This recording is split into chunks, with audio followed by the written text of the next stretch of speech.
நம்ம பார்க்கறதெல்லாம் கனவுல, இது சினிமாவில், இது நிஜத்துல நடக்கக்கூடிய இது வரைக்கும் தமிழ்நாட்டு அரசியல்ல இயல்பா பார்க்காத காட்சிகள்லாம் அரங்கேறி வருகின்றன.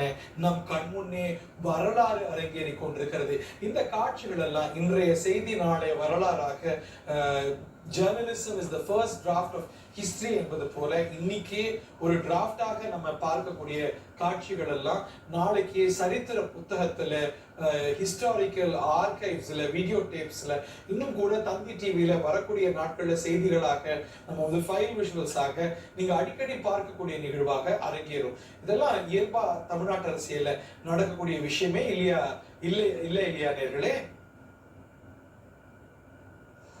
திரு விஜய் தமிழ்நாட்டு அரசின் முதலமைச்சர் வர உடன் 2 சந்திப்பிலையுமே அவருடைய கான்பிடன்ட், அவருடைய அமைச்சரவையுடைய சீனியர் மோஸ்ட் மினிஸ்டராக இடம்பெற்றிருக்கக்கூடிய என் ஆனந்த் அவர்களும் கூட உள்ளே உடன் செல்றார் அப்படிங்கறத பார்க்கின்றோம்.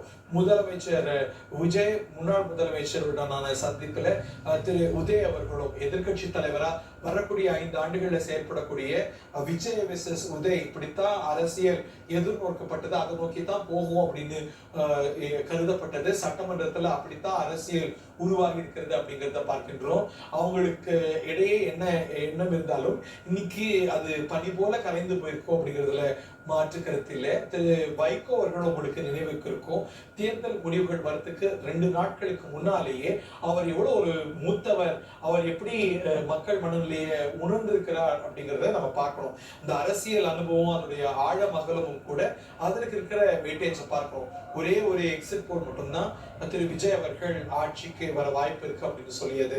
ஆனால் திரு வைகோ அவர்கள் மூட தெளிவா படிச்சுட்டார். ஆனா அவர் சொல்லியிருக்கிறாரு ஏதோ நடந்திருக்குங்க, இன்னைக்கு திரு விஜய் அவர்கள் ஒரு பெரிய சக்தியா பலம் வர போறார் அப்படின்னு அதை கணித்து சொன்னார். தேர்தல் முடிவுகள் வரந்துக்கு 2 நாட்களுக்கு முன்னாடி திரு வைகோ அவர்களுடைய எக்ஸிட் போலும் கூட முக்கியமாக இருந்தது. என்றால் மற்றவர்கள் கணிக்கலங்கிறத பார்க்கிறோம். திரு வைகோ அவர்கள் திமுக கூட்டணியில் தான் இருந்தார். அவர் ஒரு முதுபெரும் தலைவர், பல்வேறு அரசியல் களங்களை பார்த்தவர். சோ மக்கள் மனநிலையை, இந்த வேவ்ஸ் எப்படி போகுது அப்படிங்கறத அறிந்தவர்.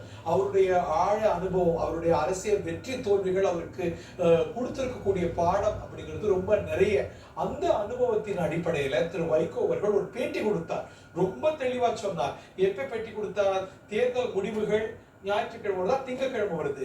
திங்கக்கிழமை வருது அப்படின்னா வெள்ளிக்கிழமை இரவோ சனிக்கிழமை காலையோ திரு வைகோ அவர்கள் ஒரு பேட்டி கொடுத்தார். பேட்டி கொடுத்து சொன்னார்,